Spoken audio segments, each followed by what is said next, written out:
Now, to go on a little bit more about system harassment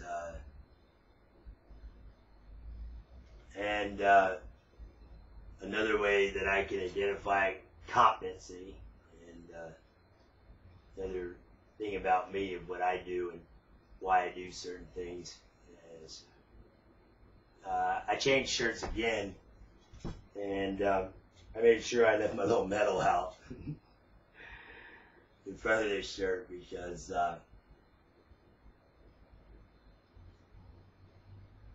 after getting my laptop, my phone back from the Twin City Police Department, or during getting it back finally, one of the police then passed me by just to check. I know I even set out just to pass me by. And I said some things to him, and I think he asked me about it. I pointed it out to him because I was wearing the medal at the time. I pointed out to him in some kind of rhyme or something that I already wear the medal, forget the tie. I'm hella fly, I'm that kind of guy. Fit this flock and fit the clue. I know way more about kids than you cops could ever try to know, or ever already knew. Or Buddy Puff. I'm really tough, look for a wolf. And that day I was basically wearing my full suit without the tie, just the medal. And I was also wearing what I'm wearing today, my mismatching shoes. Those are the shoes that I wear, I've worn in the past, I had mismatches for, that I wore mismatch, I had the matches for. I just wear mismatching shoes and do other things because in most cases, I want to stick out. I want people to know that it was me that went by. It's just like, I'm out to put things out. And if you're anything good at an investigation, you would have also known that I moved my movable table for my video camera. Prior to moving it there. So I won't go in too deep about things that I know about investigation because for many of my own reasons. But I gave you all a clue right there that I know about investigation. And one thing I know about investigation is sometimes that I may say something to somebody just to see their reaction. That some people may have said that I shouldn't have said to them. Or maybe something else too. And I'm not telling you exactly how I do it, but I know that sometimes I say things that I sometimes say because I sometimes want to say what I want to sometimes say because I want to sometimes understand what I sometimes want to understand too. Wake up and put on a little makeup and flip the flute and realize this goddamn fuck you glue. I know what I'm doing. Okay? And I know that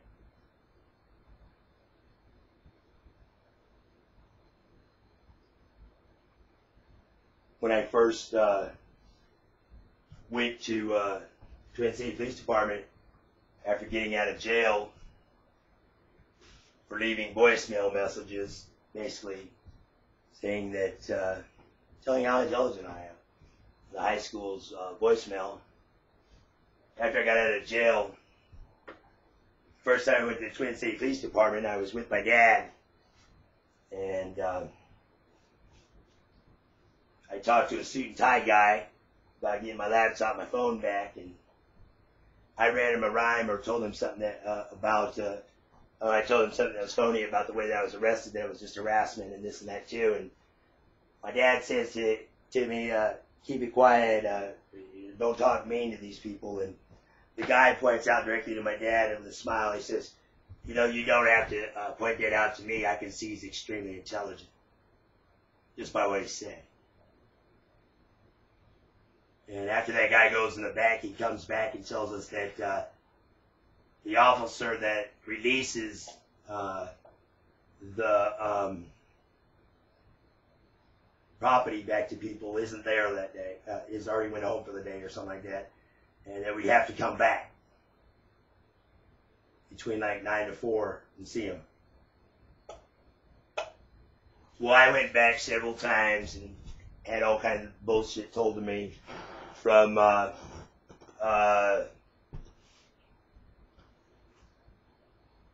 first it was I don't know what was first, but I had all kinds of bullshit from the DA hadn't released hadn't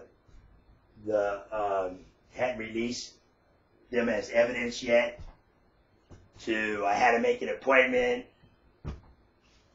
to one day incompetent fucking police officer, he wants to arrest me, cuff me, search me while I was there, and he asked me when was the last time or did I take a shower that day, or when was the last time I took a shower. Well, to understand how incompetent he is, I had just taken a shower. And the smell that he smelled was the smell of mildewed clothes. That's when clothes are been washed and they weren't put in the dryer right away. And they mildew, and then you dry them, and they'll have a certain smell. And it's due to the harassment of the system is why the clothes smelled like that.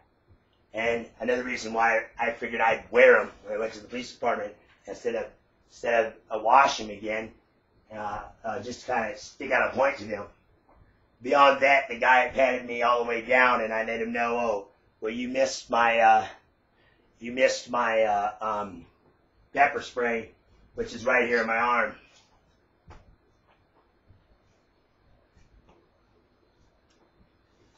And if I didn't explain that right, number one of the things where he hasn't even close to a clue of a person when it comes to anything as me and a cop to D he's supposed to be, one of his incompetence was he couldn't tell the difference between an unshowered person and mildewed clothes.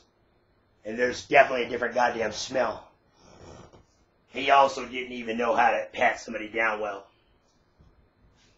And those people are supposed to be the ones watching your kids at high school.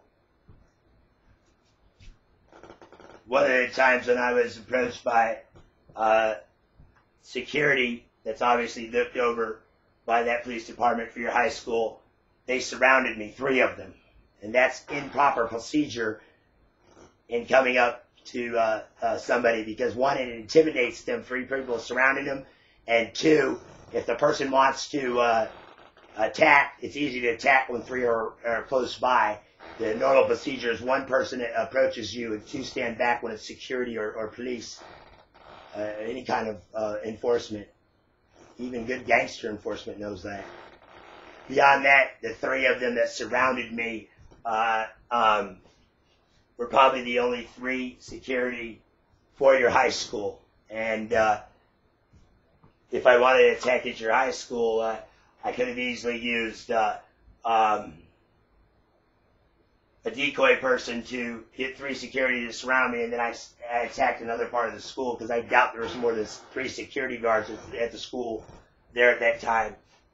Also, at the time I was surrounded that day when I was at the high school, I'd already talked to adults. I explained the reason why I was talking to those adult teachers, and they told me to go to the office, so there's no need for the security to surround me.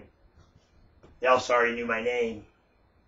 Also, those 3 security chased me almost all the way down to Marysville Boulevard from Grand.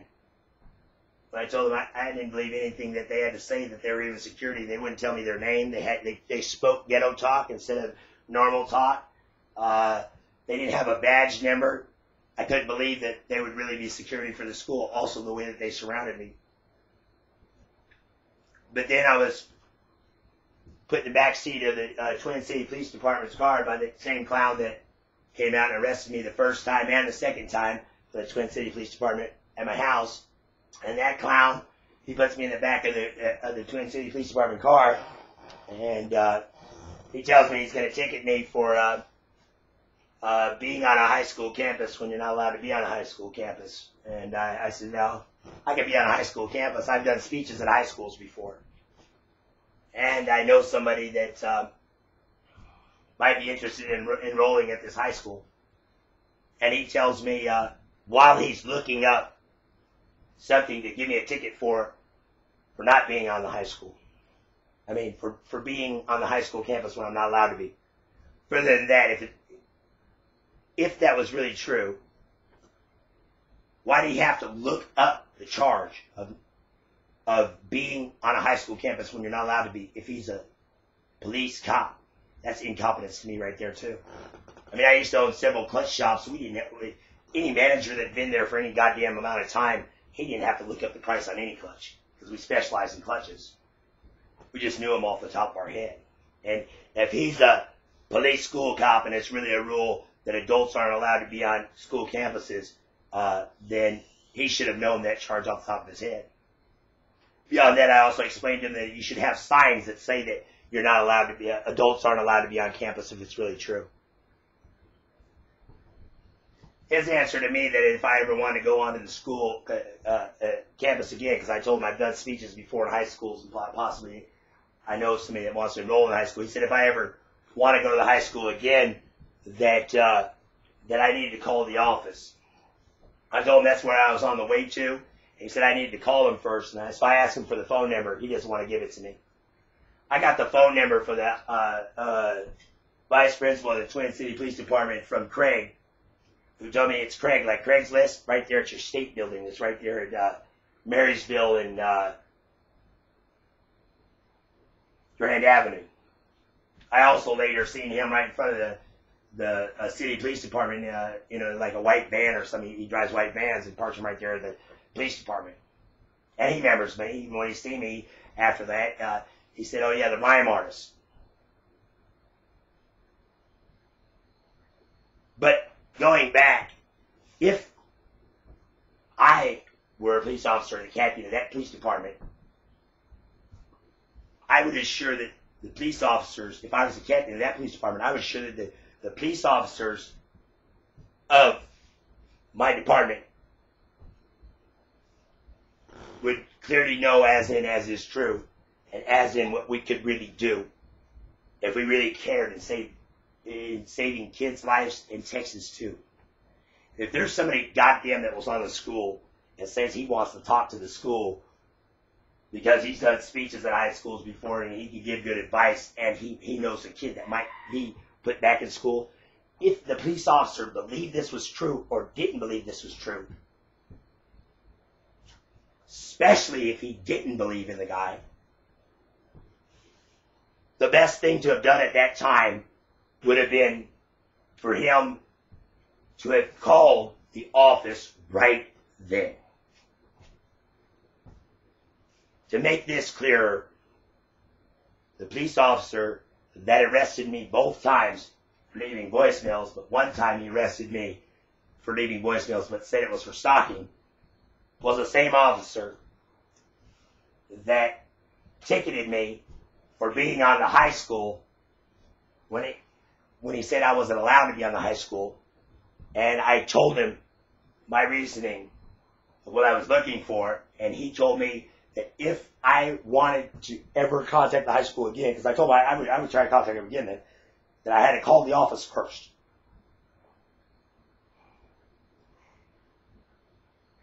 He could have saved taxes and problems. He could have resolved everything right then if he would have did as in I would have did if I were him and he were me. And if I was a police officer and somebody told me that they wanted to talk to the high school for any reason that I believed was good or bad, if I didn't give them the goddamn phone number, I would have, especially since he had the time, I know what I would have done. I says, oh really? Here, let me call him. Hi, Mr. or Mrs. So-and-so, vice principal or principal of the goddamn school. Hey, I'm really cool. I'm no fool. I've ticked the time. I'm the real cop officer. Now click this line. And I just said, I got somebody that wants to speak to you. He's right here. and I would have handed the phone to me. That's if I was a police officer. And I would have let me talk right then. And that would have resolved the problem. And the people at the high school, they would have already known if I was a police officer that I can rhyme like that from time to time. So they would have also known who I am. That's another reason why I sometimes rhyme or do things loud or wear mismatched shoes, is to identify that it's really me. Make it clear to people. But to clear up what I was getting at right there, that police officer is incompetent, or the whole police force is incompetent, or there's total harassment. It's probably both. That police officer, instead of contacting the goddamn office right there, identifying himself and putting me on the phone, since that's what he told me that I needed to do if I ever wanted to come back to the school. He refuses to give me the phone number, gives me a ticket that doesn't make no sense, and tells me I gotta walk all the way around to get back to my house. That's the same police officer that came and picked me up after I left the voicemails. That police officer knew that I was a rhyme artist. That's how I know that he heard the voicemails. Or somebody told him that I could do rhymes in the voicemails. After I got out of jail, Craig knew that I was a rhyme artist too, so he knew about the voicemails. It's pretty clear, especially since I had been up to that office in that State Department where Craig worked, that's right there at Marysville and Grand, and I told one of my good advice stories about knowing yourself before and or going to high school. And also know yourself if you do something in a video like I just did that you may or may not have did, you could say, hey, I was just sending a clue out to the hood that I'm with you too. So click that clue, histy picty, and pop your poo. That made any sense to anybody. Anyway, I don't even know. This whole video may or may not have been getting in my head because of the fact that I got a fucked up screen, but most likely it's getting in my head as long as my head has never went over there. Anyway, that's investigation, harassment, and targetation. And back to the retarded patient. The harassment and the targetation of the mockery, I said, to the roof.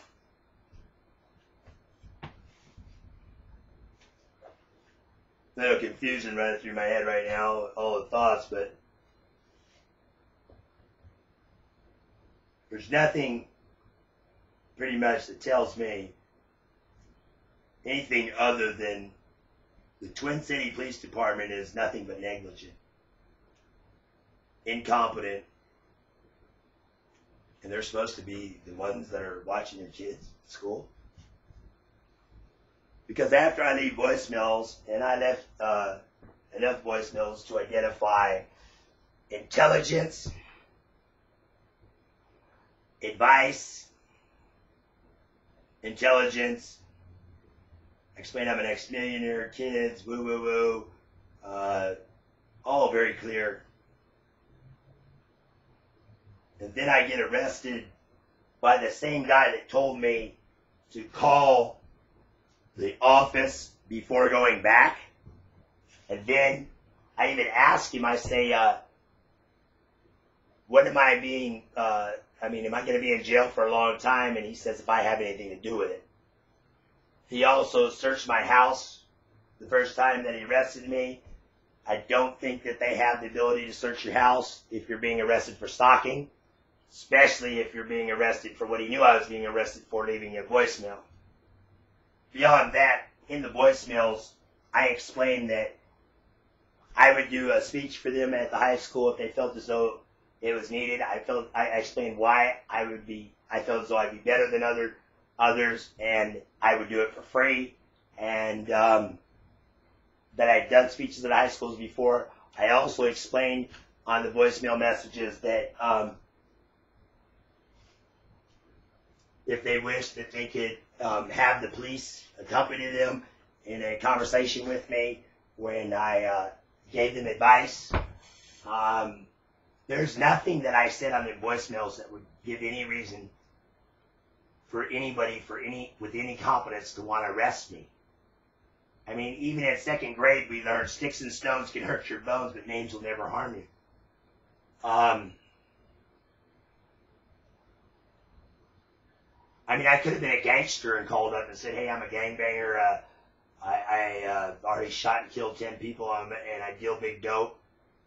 And I think you should have me give a speech at your high school. And, you know, they've done speeches at high schools before. They got valuable things to tell people at high schools. But there's nothing that comes to my mind of the reason why that they would have harassed me and arrested me other than what I know is true or believe pretty much I know is true. Ever since several years ago, when I told El Dorado County about a man named Ben that drugged and raped people, instead of them doing anything to me, what has occurred in a lot of the times that I've been arrested or questioned by police officers since then is they've asked me if I've ever registered, and I said, registered for what? And as a sex offender. Why the fuck would I have to register as a sex offender if I've never had any kind of sex charge or ever did anything like that? So here's to your system. Your system's a goddamn piece of crap. Because there's only one logical reason why I've been asked that several times since I told law enforcement about somebody that drugs and rapes people. And while several times, and out of every time I've been asked that by law enforcement after I told them I've never had a sex charge, so why would I have to register as a sex offender? And then them look at my record again, and they kind of like go past it or something like that. The reasoning, the only thing that logically comes to my mind why they would ask me that question is because obviously, since I told law enforcement about somebody that drugs and rapes people, that there is some kind of tag on my record that says something down the line of suspicion of drug rape or rapist or something like that. And that would also be the same reason why would make sense to why the Twin City Police Department comes to my house and they arrest me and put me in jail on a way overpriced bail to make sure that I wouldn't get OR'd on a charge that they know I would have been OR'd on, and they wouldn't have normally even picked nobody else up on, is because it says something like that on my record. Because I was booked into Sac County Jail by a police officer on a $90,000 bill for stalking when he knew it was a voicemail. I knew that too by what I pointed out earlier when he's booking me in, and another fellow law enforcement officer comes up to me and asks me what I'm being booked in jail for, and I say the thoughts in my mind that I can't, I'm having problems trying to keep and leave behind. I don't remember the exact rhyme right now, but I'm really good at rhymes, especially off the top of my mind. But it's close to that, which is exactly true. Because I was booked into jail for exactly that. Because I've never been able to get it off my mind that I know what other people need to know, at least be aware of, so that it doesn't happen to them. And there's drug rape and also other things that I'm, advice that I have for people in life. And Hayway to come up and ask me that it was all the old twist, anyways. Several days later, I make it to court, and in court, the judge reads, my charges are leaving annoying or disturbing voicemails. And then he asked me if I can afford my own attorney. I said no. He said the public defender will be appointed.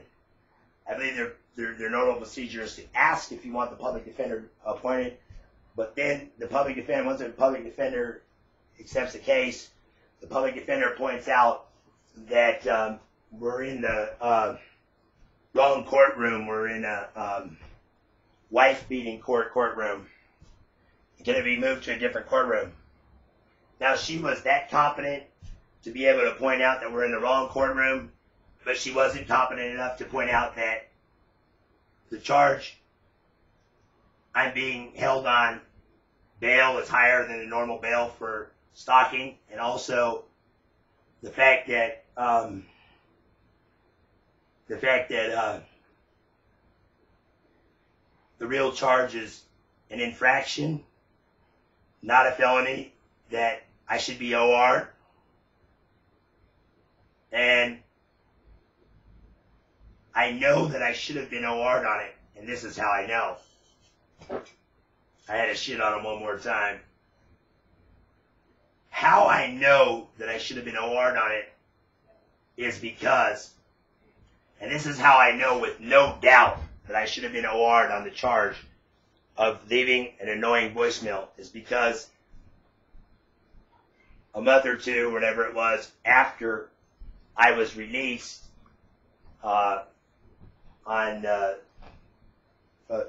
being incarcerated at that time, I was arrested. At this time, several police officers come to my house, SWAT team basically. They kicked my goddamn doors down. They sent a dog in on me. All this for a charge of leaving annoying voicemails. Once again, ladies and gentlemen, this is a waste of our tax money and debt harassment. But to know how I know that I should have been OR'd is a second time I'm arrested by the same police officer, and I'm booked into the county jail on leaving an annoying voicemail that said, "I'm sorry for calling, and I'm sorry I called the wrong number," but it's the same exact charge, leaving an annoying voicemail, but it's also a violation of probation because I was put on probation, never to call that number again. Well, that time when I was booked in the second time, they put me in a release tank, the OR tank. I mean, the release tank, which is after the OR tank. And the deputy straight told me if I wasn't on probation, they would have OR'd me. And that's one of the ways I directly know. And I'm going to hit stop right here, and I'm going to go on to more police harassment, and we'll talk a little bit more. But we are going to hit score and knock this floor because we need harassment, not no more.